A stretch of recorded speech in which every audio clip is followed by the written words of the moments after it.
Hi hello എല്ലാവർക്കും Manu's veg ക്ലബിൻ്റെ Dubai സീരീസിൻ്റെ അവസാനത്തെ വീഡിയോയിലേക്ക് സ്വാഗതം. നമ്മുടെ ദുബായ് സീരീസിൻ്റെ 20ാമത്തെ എപ്പിസോഡാണിത്. അതേപോലെ തന്നെ ആ സീരീസിൻ്റെ അവസാനത്തെ എപ്പിസോഡുമാണ്. അതുകൊണ്ട് തന്നെ കുറച്ച് ഇമോഷണൽ ആയിട്ടുള്ളൊരു വീഡിയോ ആണെന്ന് വേണമെങ്കിൽ നമുക്ക് പറയാം ഇതിന്. അപ്പോൾ ഇതുവരെയുള്ള നമ്മുടെ എല്ലാ വീഡിയോസിൻ്റെയും ലിങ്ക് ഞാൻ ഡിസ്ക്രിപ്ഷനിൽ കൊടുത്തിട്ടുണ്ട്.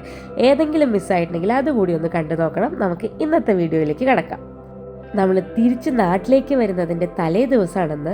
അപ്പോൾ ദുബായ് വരെ വന്നിട്ട് ദുബായ് മെട്രോ ഒന്ന് എക്സ്പീരിയൻസ് ചെയ്യണ്ടേ, അല്ലാതെ പോയാൽ ശരിയാവില്ലല്ലോ. അപ്പോൾ നമ്മൾ നേരെ മെട്രോയിലൊന്ന് പോയി. ഇവിടെയുള്ളവർ ദൈനംദിന ജീവിതത്തിന് ഒരുപാട് മെട്രോ യൂസ് ചെയ്യുന്നതുകൊണ്ട് തന്നെ അതിനനുസരിച്ച് നല്ല തിരക്കുണ്ടായിരുന്നു. മെട്രോയിൽ നമ്മൾ നേരെ പോയത് ദുബായിലുള്ള ലുലു ഹൈപ്പർ മാർക്കറ്റിലാണ്. അവിടുന്ന് കുറച്ച് സാധനങ്ങളൊക്കെ വാങ്ങി നേരെ നമ്മുടെ കസിൻ്റെ വീട്ടിലേക്ക് പോവാണ്.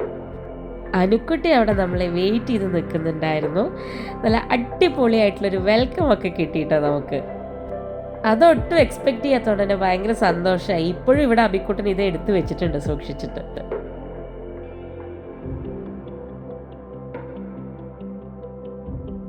എന്തായാലും അബിക്കുട്ടനും മൊത്തത്തിൽ ഹാപ്പിയായി. അവനൊരു വെൽക്കം കാർഡൊക്കെ കിട്ടി.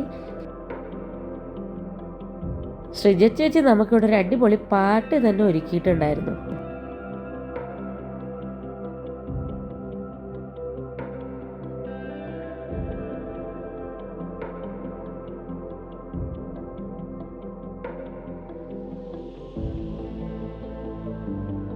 തൊട്ടടുത്താണ് ഇവർ താമസിക്കുന്നത്, സരയു ചേച്ചിയും ഫാമിലിയും.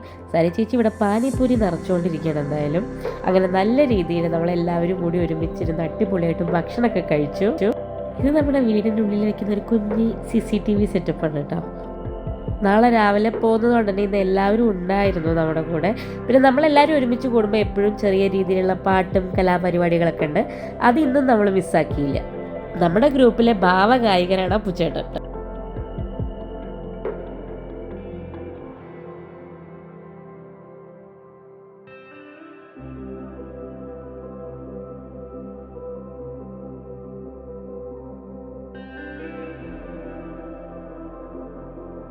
അങ്ങനെ ഒരുപാട് നേരം നമ്മളെല്ലാവരും കൂടി അവിടെ കൂടിയിട്ടോ. അതിനുശേഷം നമ്മൾ അവിടെ നിന്ന് ഇറങ്ങി. നമ്മൾ അവിടെ നിന്ന് ഇറങ്ങിയത് എനിക്ക് തോന്നുന്നു രാത്രി 2 മണിക്കോ അങ്ങനെ എന്തോ ആണ്. അതുകൊണ്ട് തന്നെ വീഡിയോ എടുക്കാനുള്ള ഒരു അവസ്ഥയിലൊന്നും ആയിരുന്നില്ല. നമ്മളങ്ങനെ വന്ന് അതിനുശേഷം പാക്കൊക്കെ ചെയ്തിട്ടാണ് കിടന്നുറങ്ങിയത്. ഇവിടെ തൊട്ടടുത്തുള്ള ഫ്രണ്ട്സും ഫാമിലിയൊക്കെ നമ്മളെ യാത്ര അയക്കാൻ വന്നിട്ടുണ്ടായിരുന്നു. എല്ലാവരും ഒരു ഇമോഷണൽ മൂഡിലായിരുന്നു. കാരണം കുറച്ച് ദിവസം ഒരുമിച്ച് കൂടിയതിൻ്റെ ഒരു സന്തോഷം കഴിഞ്ഞിട്ട് നമ്മൾ തിരിച്ചു വരുമ്പോൾ ഒരു വിഷമത്തിൽ തന്നെയായിരുന്നു എല്ലാവരും. അങ്ങനെ നമ്മളെല്ലാവരും കൂടി നമ്മുടെ എയർപോർട്ടിലേക്കുള്ള യാത്ര ആരംഭിക്കുകയാണ്.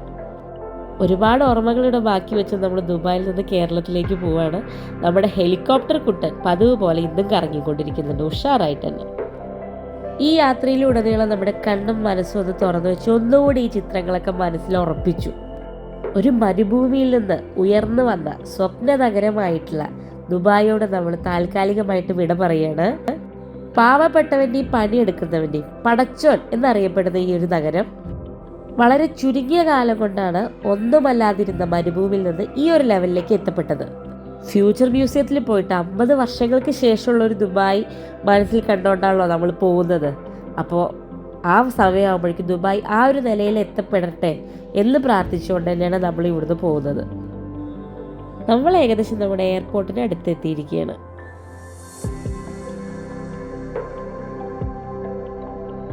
നമ്മൾ എയർപോർട്ടിൽ എത്തിയപ്പോഴേക്കും നമ്മളെ യാത്രയാക്കാൻ എല്ലാവരും അവിടെ എത്തിയിട്ടുണ്ടായിരുന്നു. സാധാരണ ഏതൊരു ട്രിപ്പായാലും അത് കഴിഞ്ഞ് വരുമ്പോൾ നമുക്കൊരു വിഷമമുണ്ടാവും. പക്ഷെ ഇത് അങ്ങനെ ആയിരുന്നില്ല, കുറച്ച് കൂടുതൽ വിഷമമുണ്ടായിരുന്നു. കാരണം നമ്മൾ മാത്രമല്ലേ തിരിച്ചു പോകുന്നുള്ളൂ. ചേച്ചിയും മക്കളും നമ്മുടെ കസിൻസും എല്ലാവരും ഇവിടെ തന്നെയാണ്. അപ്പോൾ ഇത്രയും ദിവസം ഒരുമിച്ചുണ്ടായിട്ട് പോകുമ്പോൾ അതിൻ്റെ ഒരു വിഷമം എന്തായാലും ഉണ്ടാവുമല്ലോ.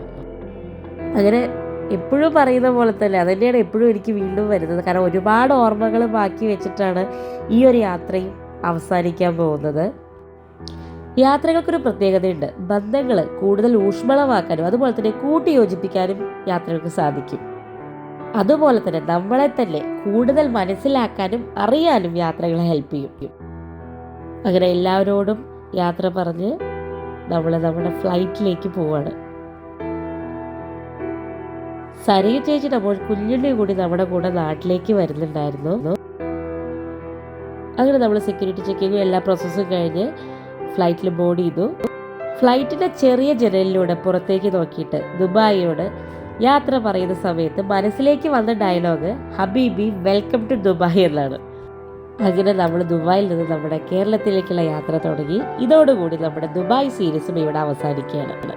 ഇതുവരെയുള്ള നമ്മുടെ എല്ലാ വീഡിയോസും കണ്ട് സപ്പോർട്ട് ചെയ്ത എല്ലാവരോടും ഒരുപാട് നന്ദി പറയണം. ഓരോ യാത്രയും നമുക്ക് സമ്മാനിക്കുന്നത് ഓർമ്മപ്പെടുത്തലുകളാണ്. ഇനിയും ഒരുപാട് ദൂരം സഞ്ചരിക്കാനുണ്ട് എന്ന ഓർമ്മപ്പെടുത്തൽ. ആ ഓർമ്മപ്പെടുത്തലോടുകൂടി നമ്മുടെ ഈ വീഡിയോ ഇവിടെ അവസാനിക്കുകയാണ്. കൂടെ നമ്മുടെ ദുബായ് സീരീസും ഇവിടെ അവസാനിക്കുകയാണ്. മറ്റ് വീഡിയോസുമായിട്ട് നമുക്ക് വരും ദിവസങ്ങളിൽ വീണ്ടും കാണാം. അതുവരേക്കും താങ്ക്സ് ഫോർ വാച്ചിങ്.